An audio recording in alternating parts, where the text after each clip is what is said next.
Là, j'aimerais parler du mindset lié à la prospection, c'est-à-dire euh, comment avoir confiance dans le fait d'avoir des clients. Et je sais qu'il y a une question qui est tombée là-dessus, c'est-à-dire la peur du refus, c'est-à-dire, ben, ok, je vais prospecter, et qu'est-ce qui se passe en fait? Soit tu peux te faire refuser, et ça, je sais que ça a un nom, mais c'est la peur, la plus grande peur de l'être humain, c'est d'être rejeté du groupe social en fait.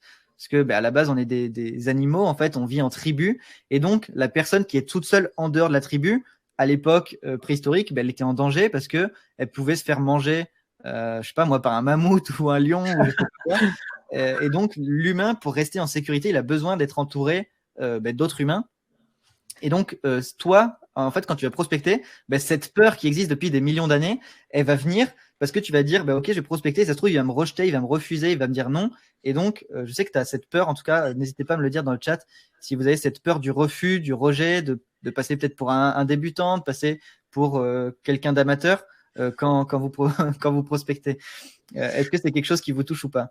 Ouais, en fait, tu as raison, Benoît, c'est un besoin primaire, hein. J'avais lu des neuroscientifiques ont fait une recherche sur ça et ils ont dit que le fait de se sentir apprécié par les autres ou qu'on fait partie d'une communauté, c'est aussi important que manger et respirer. C'est fou ce genre de truc. C'est dans ton subconscient, tu sais même pas, mais c'est puissant. Ouais. Sinon, vous allez vous faire manger par des mammouths, puis Ce sera la punchline à retenir de la soirée.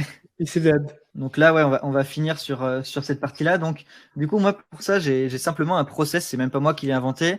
C'est des amis entrepreneurs donc qu'on a rencontrés justement à Los Angeles. Et ils ont un process pour prendre des décisions. Et je trouve ça génial. Et j'ai même fait une vidéo sur notre chaîne YouTube parce que je me dis, c'est juste trop fort. Et la preuve, bah, ces mecs, ils ont commencé il y a 2 ans. Ils font 200 000, plus de 200 000 euros par mois. Donc, c'est peut-être qu'ils ont compris quelque chose que nous, on n'a pas compris. Et donc, eux, ils ont 4 questions à se poser avant de prendre une décision. La première question, c'est quel est l'objectif final? Donc là, nous, on parle de prospection. L'objectif final, c'est d'avoir un client, mais c'est important de le noter. Et ça, c'est pareil. Pourquoi? Pour éviter l'objet brillant.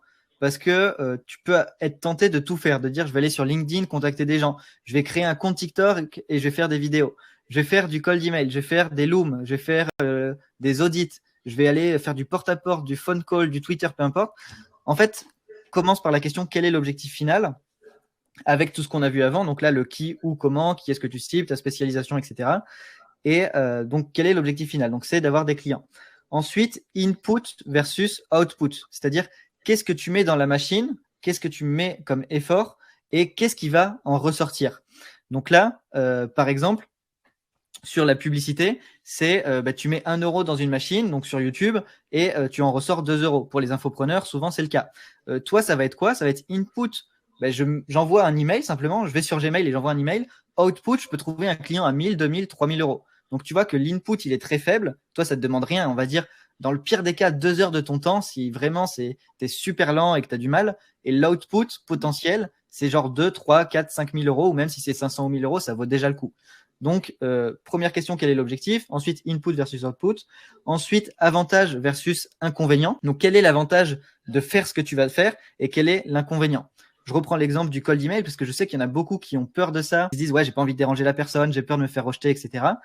Ok, quel est l'avantage? Ben, encore une fois, pareil, tu vas trouver un client, tu vas te faire potentiellement un réseau, tu vas rentrer en contact avec quelqu'un, il va pouvoir peut-être te recommander. Ben, tu n'as que des avantages finalement. Quel est l'inconvénient? Ben, justement, ça, potentiellement me prendre un refus ou potentiellement me faire rejeter. Tu vois que les avantages sont beaucoup plus nombreux que les inconvénients et donc ben, ça vaut le coup de prendre cette décision. Et ensuite, dernier point, court terme versus long terme. Donc là, à court terme, qu'est-ce qui va se passer? Ben, tu vas envoyer un email et très rapidement, tu vas avoir des résultats. Donc la personne, sous une semaine maximum, ben, tu auras déjà une réponse. Et c'est ça l'avantage du cold email et de la prospection, c'est que tu n'as pas à attendre des mois et des mois avant d'avoir des résultats. Quand tu envoies un email, l'email, il est parti, il est reçu. La personne ensuite répond ou pas, mais par contre, tu as des résultats rapides. Et à long terme, ben, quel est l'avantage? Avoir un client récurrent et comme on l'a dit, qui va te faire potentiellement un témoignage, qui va te rapporter d'autres clients, etc. Donc ça, c'est vraiment les 4 points qu'il faut se poser avant de prendre une décision. Et donc, si aujourd'hui, c'était notamment pour ceux qui ont peur de prospecter, qui ont un blocage de, je sais pas, de l'objet brillant ou du syndrome de l'imposteur ou quoi, ben, pose-toi ces 4 questions et tu vas rationaliser, tu vas dire, ah ouais, en fait, ben, je me prends la tête pour rien, j'ai peur pour rien, il n'y a aucune raison de ne pas le faire. Et donc, je fais all-in, j'y vais à 1000% et je vais envoyer ce putain d'email pour trouver ce client, tout simplement. Donc, ça, c'est les 4 questions. Je vais les mettre dans le chat. Et donc, pour ceux qui ont peur, normalement, ça devrait vous aider parce que c'est un process tangible et il n'y a plus d'aspect émotionnel, en fait. C'est juste, je vois concrètement que oui, envoyer un email, ça ne demande rien. Même s'il me refuse, il ne va rien se passer. Et donc, il n'y a que des avantages à faire ça. Ouais, dans les pires des cas, c'est quoi? Il ne va pas te répondre, soit tu as mal écrit ton email de prospection. Mais ça, c'est normal, ça fait partie du process. Et en faisant ça plusieurs fois, tu vas t'améliorer. Et échouer, ça fait partie de la réussite. Donc, le plus vite que tu peux échouer, le plus vite que tu vas réussir. Du coup, Karim, le 4e point, c'est simplement court terme versus long terme.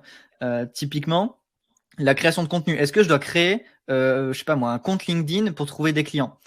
Je dis pas que c'est bien, je dis pas que c'est mal. Je pose juste le framework. Quel est l'objectif final? Me créer un branding et trouver des clients. Ok, pourquoi pas? Input versus output. Là, l'input, il va être énorme, c'est-à-dire que tu vas faire beaucoup de temps pour créer du contenu sur LinkedIn, avoir des prospects, avoir de la visibilité et quoi. Et output, ils sont bien. Juste, tu vois que là, l'input, il est beaucoup plus important que simplement envoyer un email. Avantage, il y en a beaucoup. Tu vas te faire du réseau, tu vas rencontrer des gens, c'est très bien. Inconvénient, ça prend du temps et c'est long. Et court terme, tu vas avoir 0 résultat. Long terme, tu vas avoir des résultats.